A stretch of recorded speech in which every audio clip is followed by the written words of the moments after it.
Today I want to talk to you about children because yesterday we talked about the Muladhara part. Now why we are not so collective as we should have been, much more collective. There has been conditioning on us from our very childhood, if you see. In the Western lives, we are shut in our houses, we don't have relationships with others, we are kept extremely protected in childhood. I think the parents have the fear in this country that we lose our children because they get lost. After they start getting their doles, most of the children leave their parents and go away. Parents are left high and dry. They feel that our children will leave us at the slightest pretext. So they teach them not to talk to anyone, to be away from everyone, and cuddle their own children all the time, look after their own children, and they can't see a child talking to another lady. They feel jealous. And they feel that the child may be lost because they think they cannot give adequate love. If anybody can give love to that child, they feel that that child will be lost. And the child also becomes such a individualistic child that it takes liking to a very particular type of a person. And then after some time, that person starts overpowering that child and the parents lose the child. It's a very sick society in that manner. As far as the children are concerned, it's a sick society. It doesn't know how to bring up their children. Just the opposite is in India. Just the opposite. I think that's one of the reasons why Indians become collective very fast. Is that in childhood, when we are little children, or people have children, it's regarded bad manners to take your own child in the presence of others. Absolutely bad manners. Say now I had my daughter, and when I went to my in-laws, we couldn't take the child in my lap, you see, except for milk also, which I was nursing the baby. So they had to say that now you better nurse. Time is there. I would never demand that give me the child, I'll take her. Never. It's regarded bad manners. And now I see why it was that. It was bad manners to take the child in the presence of others, in your lap, to say this is my child. It was regarded as something very crude and ill-mannered, and as if we are not from good family, that we don't know how to behave before others. And even to say that this is my child was not permitted. I would say that this is your child, to introduce, this is your child. It's something surprising. Now I'm realizing it, why it was so in that society of ours. We are not supposed to say this is my own child. If you go anywhere, who's that? That's your child. Even the house, we would not say this is my house to anyone. Will you come to your house, please? The whole, you see, the cultural background gives us that collectivity. Now, I have told this before also, why people are so sex-oriented. I mean, they are so sensitive to the touch of another person. Anybody who touches them, they get a funny feeling. The reason is other sensations are not developed within you. That is also because you always cuddle your own child. Child only knows the mother or the father. All the time its child is with you. As a result of that, what happens? The child never feels the other sublime relationships with others. Anybody who is the other is an identity which is something different. And when you grow up, then you suddenly touch somebody, then you cannot feel those sublime things. When you are innocent, when you are a child, I mean, we never slept with our parents. It's a very common thing in India that now supposing if I am in the house, my daughters will give their children to sleep with me or with my husband, with brothers, with if my brothers are there or their brothers are there, then they would give their children to sleep with them, not with themselves. The psychological reason was that perhaps they understood it, because it's a very traditional country, so they have understood it, that the psychological reason behind this was that the child gets used to another man, another woman, at that sublime situation, at that sublime consciousness when they are innocent. So the relationship of innocence is developed. Nobody feels anything funny if somebody touches you or does anything. This is the reason if you see a man touches a little boy, he gets funny sensation, the boy gets a funny sensation. It's absurd, because you must believe in the principle of collectivity. Now, I have seen that people cuddle their children too much in this country. And that's a very wrong thing to do all the time. Carry the child on your lap, carry the child on your, this thing is too much. If you overdo it, you will find the same children will hate you. Because in childhood they develop a sensation that they are overdoing the things, you see, and they cannot express it. Allow the child to play as much as that like. Take the child whenever it is necessary. Let others take the child, not you. We have such a big community of Sahajogis here. But what I find, the mothers are carrying the child all the time, or the father is carrying the child. No, give it to other people. Let the children be with other people, sleep with other people, enjoy others' love, and don't have fears. They'll love you much more. And that's how I think we first of all built in them a kind of a stigma, a kind of a funny feeling that develops later on into these perverted relationships. That they feel to be with some another person is something bad. All these things can be given to children in a very easy way if you try it in childhood. Another thing is that I find, like in my husband's office, I was surprised. Everybody is called by name, like there's a deputy of CP, he's called Tom. Even a driver will call him a Tom. But see, we are very particular. I mean, my husband especially is very particular. He even call his driver by his name, Mr. So they dare not misbehave. The relationships must be established in childhood. Like I've seen people calling Gavin, little children calling him Gavin. I mean, we would never call like that. Or even if you have seen my grandchildren, they'll say Gavin uncle, at the most. It comes to more formal relationship, they'll say Mr. Brown. But they won't call Gavin. That's not done. Auntie, uncle. A relationship has to be established. It's not only your father and mother are important, but you snatch your children, I have seen, from others. You want to hold on to your children and just grab them all the time. That's why they run away from. Overdoing it. There's no need. Children are very independent. They can look after themselves. They can manage themselves. And just to keep them pleased, you take them to shops, make them buy things, get things, and then they get used to it. You want to satisfy them that way. No. You must know that child is very intelligent.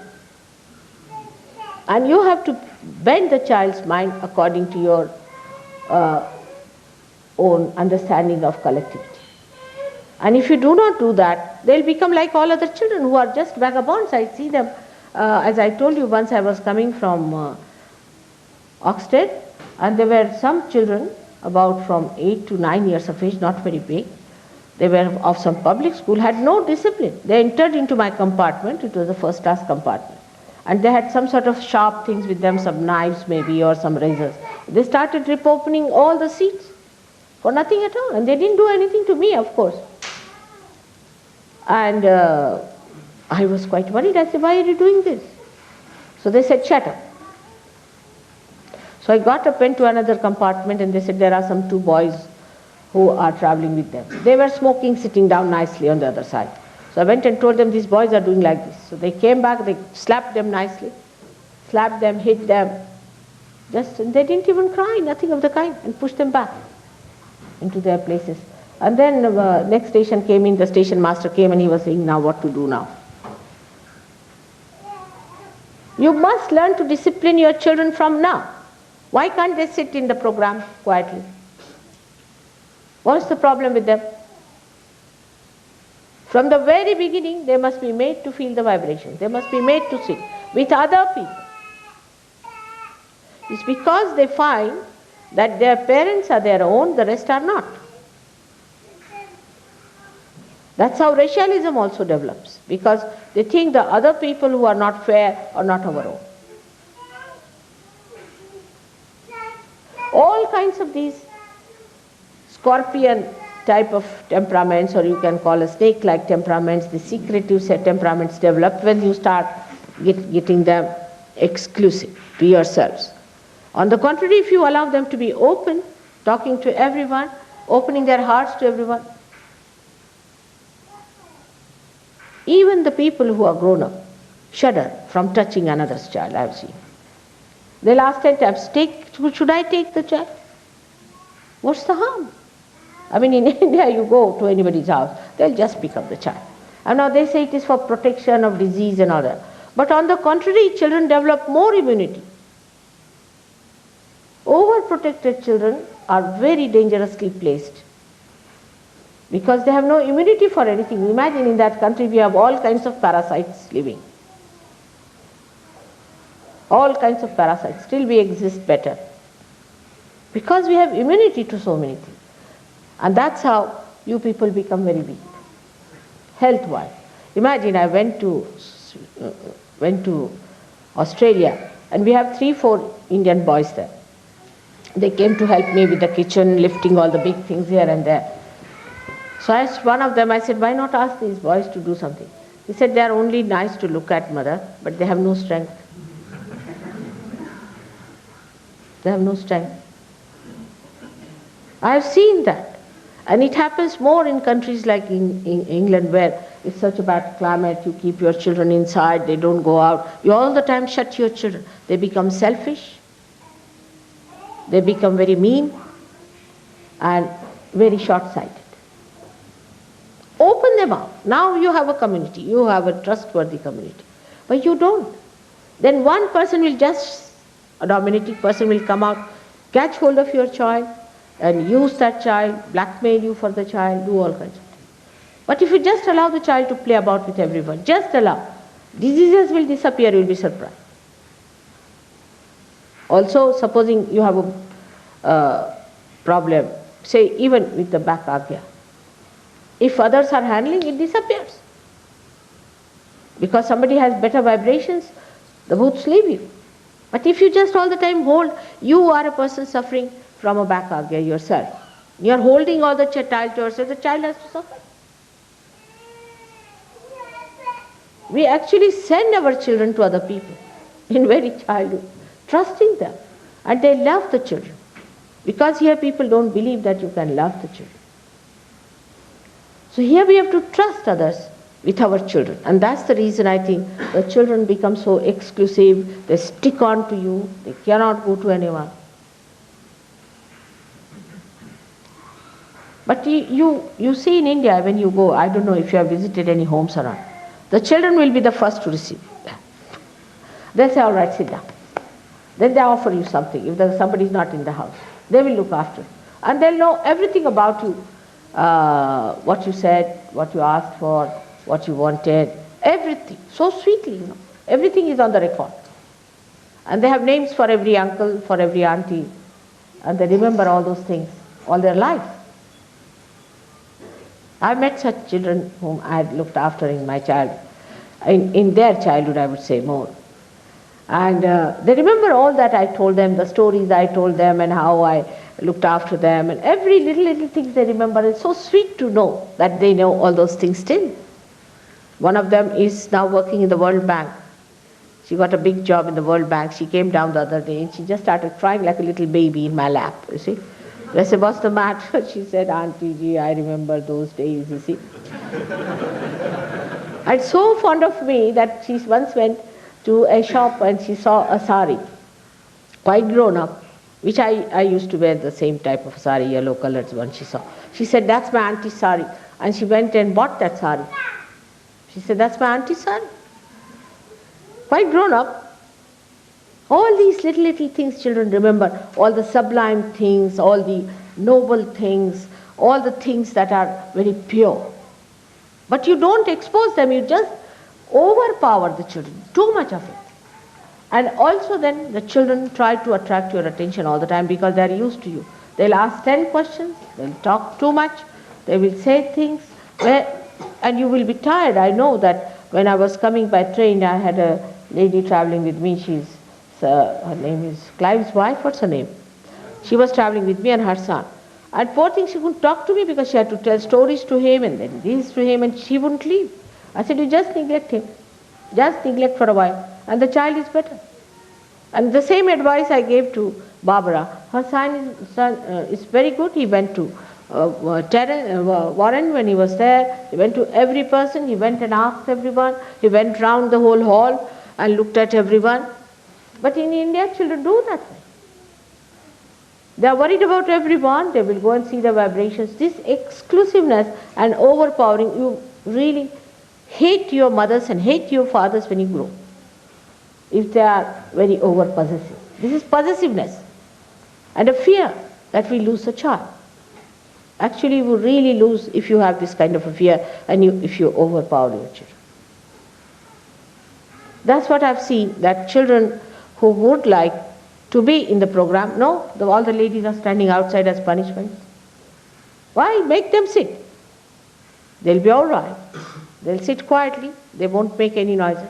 But this overpowering attention to your child, and I have also heard that in the ashrams, the ladies who have children don't do any work. They just don't do any work. They are looking after their children, finished. And the rest of the work of the ashram does somebody else. To produce a child, you don't take much, do you?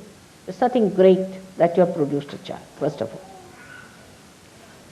They are Sahajogis and they are in my trust, not in yours. And don't spoil them. No mother should sit with the child in the house or in the rooms, whatever may be the case. Allow the child to play with others. Sit in the drawing room.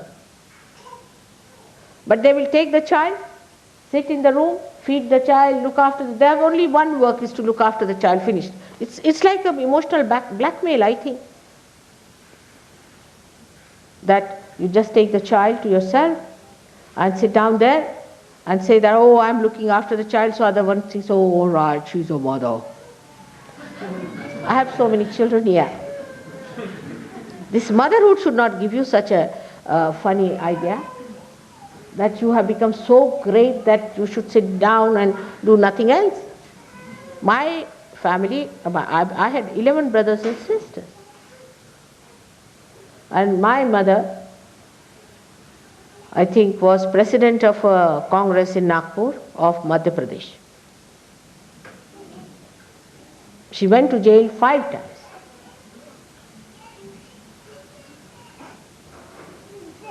And a very correct woman. She wouldn't tolerate any nonsense from her children. And that's another thing, that if the child does anything to someone, I've heard that children are very indisciplined. They hit others, they pull the hair, they say all kinds of funny things, and parents never correct them. Just adore them. When the children grow up, they just kick out their children, the parents. We have seen this happening. Because they are realized souls. They won't like this kind of nonsense. So be careful on that. Yesterday I talked to you about Muladhara. Let the children have a healthy, trustworthy Muladhara. Let them meet other people, be friendly with others, play with everyone, go around everywhere. Allow them. But otherwise they are very negligent about their children. What do? They don't even massage their children. They don't even clean their children. They don't keep their clothes clean. They don't give them baths regularly. They don't give them proper food to eat. This is one point we have to see, that our children should be made collective and very strong in their Muladhara from very childhood. And I've seen parents coming and telling me, we don't know why our child left us like this. You see, when he grew up, he was all right in childhood. This is the reason. They get bored with you, to be very frank.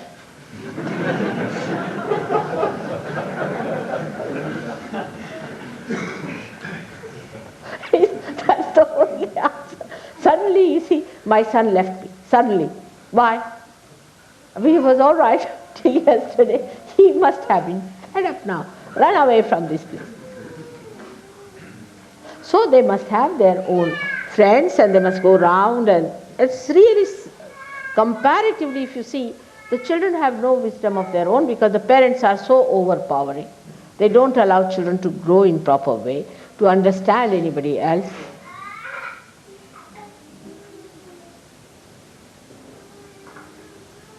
I just don't understand what has happened to us. Why are we going wrong about children so?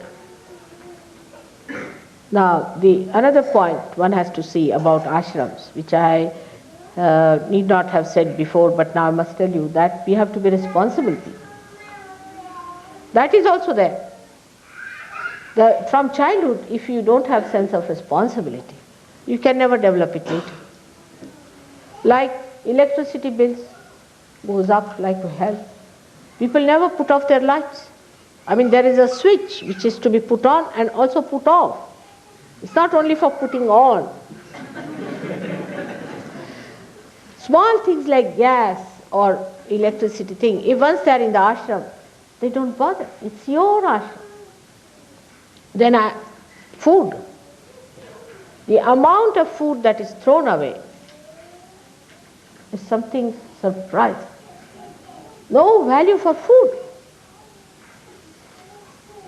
No understanding how to organize, because there's no Graha Lakshmi, there's no housewife's qualities, because we are sitting with the child now, not doing anything else. Supposing you had your own house, then you would be shopping, you would be cooking, you would be looking after your child, you would be cleaning your house, cleaning the utensils, doing everything yourself. But in the ashram they think now we have a baby, so we are in charge of the baby, let's look after them and sit down with them. I would love to play with babies all the time and have nothing to do with you. So, can I do that?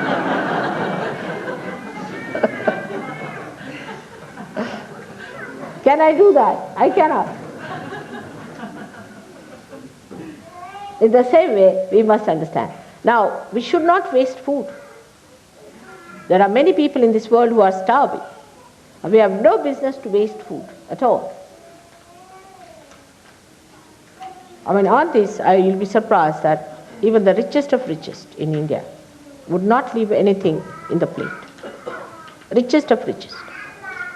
And Gandhiji, in his ashram we were, even Maulana Azad and Jawaharlal Nehru had to clean their own plates, you see. So they should not take more. If they take more, they should not leave anything in such a manner that others cannot eat.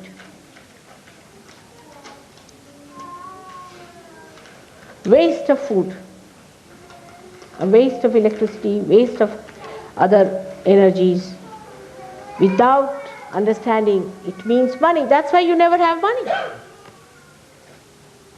There should be a proper organizing as to what you are going to cook, what you are going to have, how much is going to be used. Nothing should be wasted. I have seen this tendency. I have seen this tendency myself, very common. There is no respect of food. No respect of food. That's why children also don't have any respect for food. Before food is served, you must sit with the idea that now you are going to have the food. It is a yajna. And that you have to eat that food with some prayer. Bless that food. Thank God that you've got the food. It's in the Lord's Prayer. And then the satisfaction comes in better, and you get a sense that no, we should not waste our money on food like this.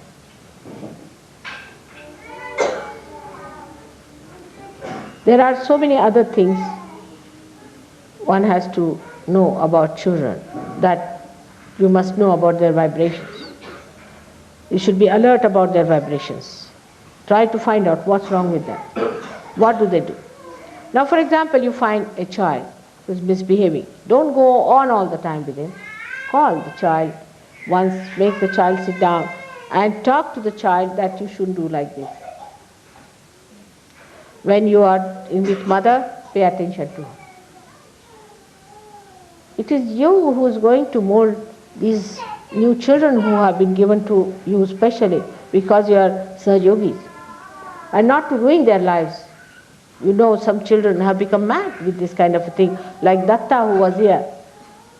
And everybody made, you see, she herself was so careless, that you can't imagine. When I heard about her carelessness and the filth with which she looked after the child, I was amazed how Linda could do that way.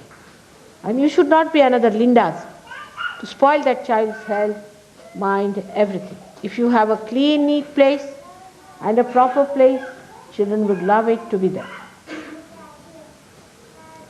But no mother should sit with the child in the room. That is a law. In the drawing room, you can sit with your child. And in the room, when the child is sleeping, the child should be taken. Otherwise, keep the child in the drawing room. You'll see the child will become happier, because it is natural to be collective. It is natural for a child to mix up with others, to talk to others, to know about others. It's natural. Innocence is like that. Innocence wants to know the whole world. That's the time, if you don't allow the child to know, then he becomes perverted. He has problems. So give them a better life, better situation, better education, better discipline, because you are equipped.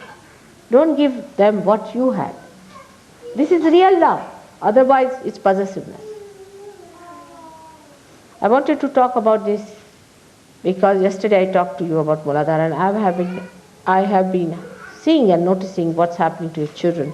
And I find the amount of discipline they have is coming from you. How far you are disciplined. And by doing this, you play into their hands. They know that they can curb you the way you like. They know that you are depending on them. You can't exist without them. They have this idea. So they don't listen to you. But if they know that they will lose the love if you don't behave, they will be all right. They are very intelligent. So you must play your cards all right and see that your children brought to proper line of understanding, because they are different children, special children given to you as a trust. They are not your children, they are my children. So too much of huddling and hugging and this and that is not necessary. I mean, sometimes you break their bones the way you do it. It's too much. Try this on others' children, less on your own children. Try to keep your children out and love other children. I don't know what kind of psychology you people read, but it's a simple, straightforward thing.